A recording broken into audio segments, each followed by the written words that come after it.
I'd like to report in the last press briefing, I mentioned that there was going to be a meeting with the Anguilla delegation pertaining to some immigration matters regarding travelers between the two countries. That meeting was held. The Anguilla delegation was led by Chief Minister Banks. I must say it was a very fruitful and productive meeting. The question at hand was the situation with Anguilla.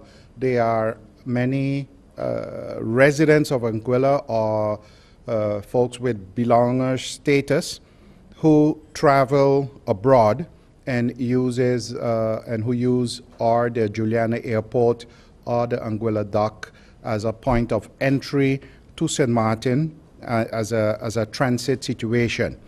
And some of these folks who are legal residents of to Anguilla hail from countries where a visa is required for St. Martin. And that we evaluated that situation to see how that was going and where there were bottlenecks and how we could resolve those bottlenecks. If a visitor from a visa requiring country residing in Anguilla wishes to, let's say, travel to the US and they come via the airport, it's not really much of a problem once their connecting flight leaves the same day, because they would go to the transit hall and they would move through. It's a different situation when the person would arrive by ferry, and especially if the connecting flight is the following day, because then they would have to be admitted to St. Martin while there is a requirement for a visa.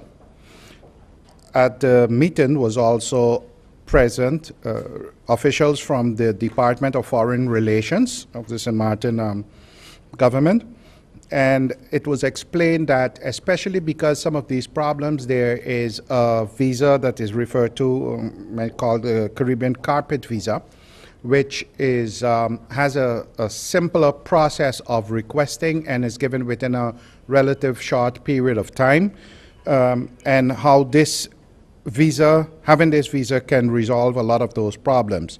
Both governments agreed that the use of that visa would be promoted, and in the meantime, we would facilitate the travel that is being done now at present. So the meeting was very fruitful, and we both parties look forward to formalizing the discussion points and the agreement points that resulted from that meeting. I also met with the Progress Committee, which is charged with the measuring of the progress of the plans of approach for the police and prison. That meeting was also very constructive, very positive. I don't want to be too optimistic.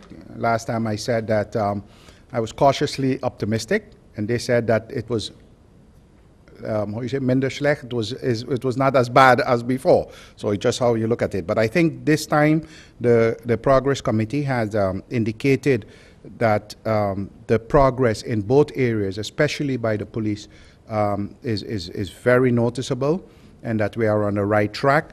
So I would hope that when they present their report, that would also be reflected in their report. As was reported in the media, we have two recent developments in the crime fighting area. One is where the fugitive Catron Cucci Fortune was captured in St. Kitts. As we know, over a year ago, this gentleman escaped from detention in the Point Blanche prison and has been on the run since then, and is suspect in many crimes that took place during the period that he was out. This is an ongoing investigation still, We have at the moment our chief of police, or prosecutor, and other justice officials, crime fighting officials in St. Kitts discussing matters with the St. Kitts authority. They are expected back soon, and at that time, if available, more information would be provided to the media. I want to thank and congratulate also both the St. Kitts authorities and the St. Martin authorities for being able to recapture Mr. Fortune.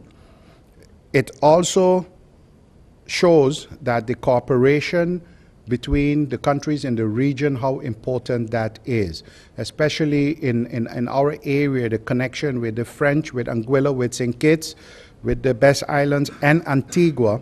And a lot of effort have been made the past months, especially with our chief of police, with the other chief of police from these countries, to improve that cooperation, because we are so in close proximity to each other that crimes are committed in one place and the fugitives flee to another. So it is very important that we continue and try to improve the cooperation with each other. Also, it was reported that body were found in the Bel Air area. It is suspected that this has to do with an ongoing investigation. Identification, etc., have not taken place as yet in the sense of being able to be released due to the sensitive nature of the investigation. So I would also there allow the police and the prosecutor's office to take the lead in what information would be disseminated to the public. The Division Public Education, one of the issues that I must mention is that I took a tour of some of the public schools this week in anticipation of some planned maintenance that had to be taken care of. And much to my chagrin, they had not, some of them, I should say, had not started as yet. So this has posed quite some concern for the new school year start. Of course, school will be able to start, not as we would like, but we have put an aggressive plan in place to be able to still address these issues within the coming 2 weeks. Small maintenance issues and other issues that had been brought forward during this year as well as in previous years, which we had hoped to have had addressed by now. So this is an area of great concern in terms of readiness for the school year. The Windward Island also to address public education issues. The Y2 had made a request for a meeting with agenda points and a proposed date, which we were not able to meet as there was not clarity as to the points being presented. We asked for elucidation on these points, which we have in the meantime received, and so therefore we are planning to reschedule that meeting with the Y2 also as soon as possible, hopefully towards the ending of next week.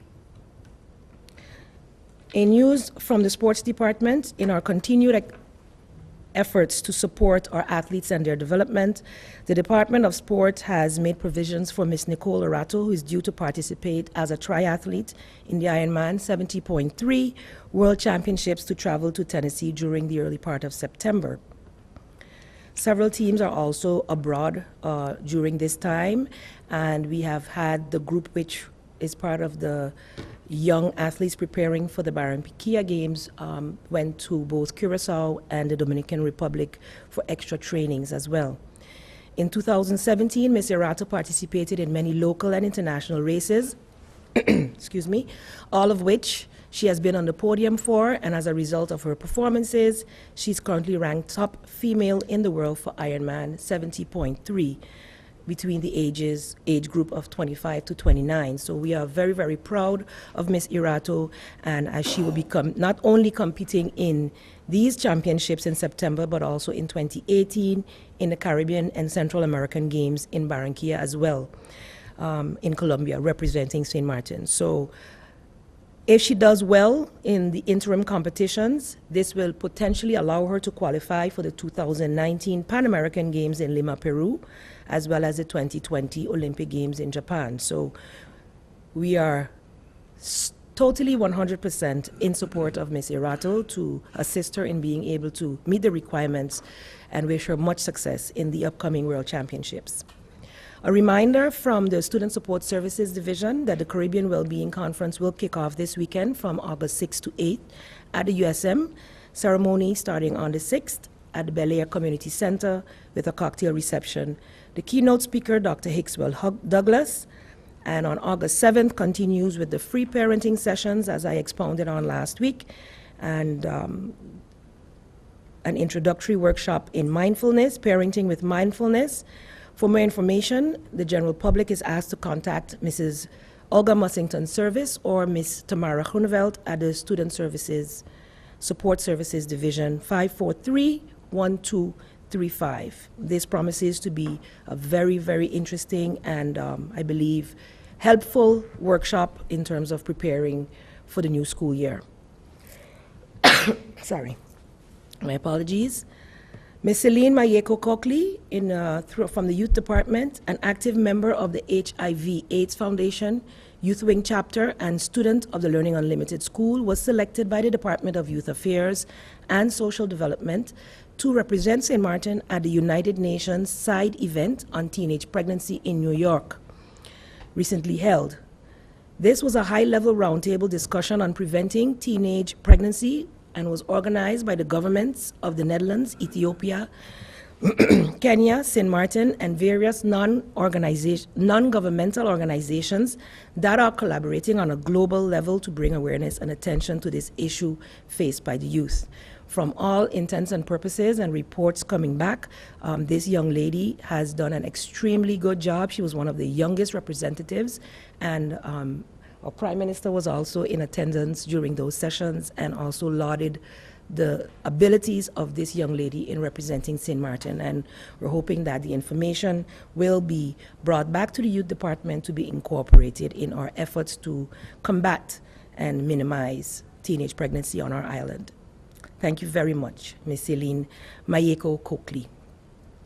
From the Culture Department, the planning and preparation for St. Martin Day is ongoing, and information is still, before it can be disseminated, is still being finalized. However, several organizations and groups in the past have been submitting requests for celebrations surrounding St. Martin Day or on St. Martin Day and requesting assistance for such. The Department of Culture would like to remind them that the deadline for such requests is September 11th, 2 months prior to the event, in order to properly budget for these events and to prioritize. From Division Study Financing, we would like to announce that the students that left on Sunday have arrived safely and have been welcomed by the Student Service United Student, I forget the name, USC, which has chapter here on St. Martin as well as in the Netherlands, as well as the Minister Plenipotentiary, the Deputy Minister Plenipotentiary, and a contingent of well-wishers, as well as the guidance counselors who are charged with their preparation and their settling. Based on the videos I've seen and the reports I've received, the students are well on their way. Much of the travel arrangements and all of the arrangements for their stay had to be done before study financing was finalized. So those are new requirements that we have, that the students find their apartments, etc., prior to leaving St. Martin. So the only thing they do when they get there is their guiding in the registration process, getting all of their accounts, etc., set up, and outfitting their apartments prior to moving in. They're also given workshops and visit their schools as well, and that is seemingly going very, very well, despite all the tears that we saw on Sunday. An update will be given to the Cabinet next week to be able to incorporate not just those students who went to the Netherlands, but all other study financing recipients who will be leaving in the course of the next few weeks. Some of them actually still needing to be finalized based on their own situations, getting last-minute replies from their schools, F1 documents, etc. So I'm imploring all who know that they still have information to submit to the Division Study Financing to do so as soon as possible. To update on the situation with the NEPA, I have taken note of many negative comments being made in social media, especially. I did receive questions from the Daily Herald, which I responded to, but I have not seen as yet any report in the media as such. But I would like to inform that I did receive the last inspectorate report on June 27th. Of course, the latest situation was not included in that. However, it was mentioned as a possibility based on the board's really having to make decisions pertaining to teaching contracts without having a clear indication as to the number of registered students.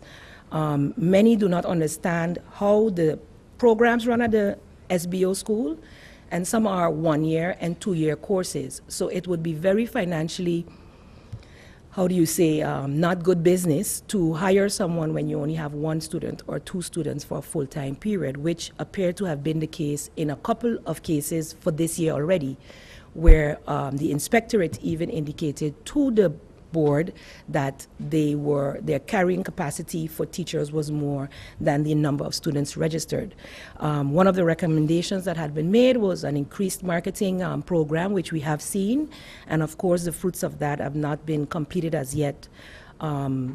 School contracts had to be regulated before the ending, which was July 31st, and I believe the lateness of some of the information also added to some of the furor we are seeing in the media, which is quite understandable when it is on such short notice. Of course, discussions have been going back and forth, but the final decisions as to whether certain members of staff could be kept or not was decided quite late, which was indicated as a threat also from the inspection report that I received, that these things needed to be done in a more timely manner. Seeing the situation and all of the fires, we could say, that had to be out in the past 2 to 3 months, these also contributed to the backlog, as these are not full-time jobs that the board members are having. In the meantime, an interim executive director in the person of Joseph Rogers has been hired in the past couple of weeks, and as such, a person with experience with directorate, and it's only for a period until they can find more, permanent persons. Mr. Joseph Rogers was with the former SVOBE and has agreed to assist in the interim. They have also been carrying out interviews for the actual director position, which hopefully will be finalized soon and can be, moving ahead in terms of that and allowing the board to resort to its more supervisory function in that manner. So some courses are 1- and 2-year courses, others are 3- and 4-year courses, and it is only in a case where if you've had several 1-year contracts, you can no longer get those, and if then you have to move over to permanent, and we cannot guarantee, or the board cannot guarantee, that they can carry that based on the registrations, then such, hard decisions have to be taken, and it is regrettable, of course, but these are the things that each school board has to do and take decisions on at the end of each school year. Of course, we would like to see these taking place in a more timely fashion, and the board has received these recommendations from the ministry as well. So we are hoping that with the increased marketing and increased vigilance and increased efficiency and effective processes being put in place, as well as having more permanent management with the directives of what the goals are for this institution in terms of providing the necessary education, that the confidence can be restored in a short period. We will continue to monitor the situation from the Department of Education and the ministry in terms of inspections to maintain that the students will be able to complete their cohorts as has been established. Finally, I would like to remind of the Back to School drive, which ends on August 11, which we have joined together with Kimani Olivachi. Several bags have been donated and dropped off here at the government building, but of course they can also be dropped off at the Windward Island branch, Windward Island Bank branch here in Phillipsburg, the Myers Group of Companies on Bush Road, and as I mentioned, right here. I would like to thank Van Dorpedin, Bulchans, and Mr. Haresh Bulchand and Bulchand Electronics, Strictly Business Foundation, Mr. Reed, and the Burkle families for their donations thus far. Sorry, there was one more report that I needed to make, that we have taken note as a cabinet of the questions that had been provided via the media by MP Claret Connor pertaining to several issues within education. After reviewing the article in the news outlets on July 24th, we requested from Parliament what the alleged outstanding questions were, as we had not received anything thus far. We received that information on the 26th, and we are currently doing the research as to whether these answers have been already provided or not. And once we have realized which ones still needed to be answered, these will be sent as requested via the Chair Lady of Parliament in order to be answered the questions of the Honourable MP. Hoping to have informed all sufficiently, I, however, regret I cannot take questions at this time, but will welcome them in writing via the Cabinet. Hi, I'm Giuliani Roberts. And I'm Omar Phillips, students of the BOP program. Join us for a special edition of Inside Government highlighting the Business Outreach and Placement Program. August 11th on this channel. It's a pleasure to be back as well, and I would like to make some very brief remarks. I recently returned, well, a week ago, I returned from Washington with a delegation where we had the discussions on the pre-clearance at the Juliana Airport. I must say that the discussions are progressing extremely well.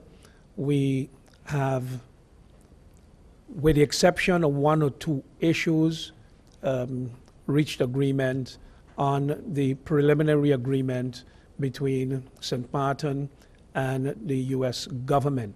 As reported several times before, we will have first a country-to-country agreement, which would be between St. Martin, or the Kingdom on behalf of St. Martin, and the U.S.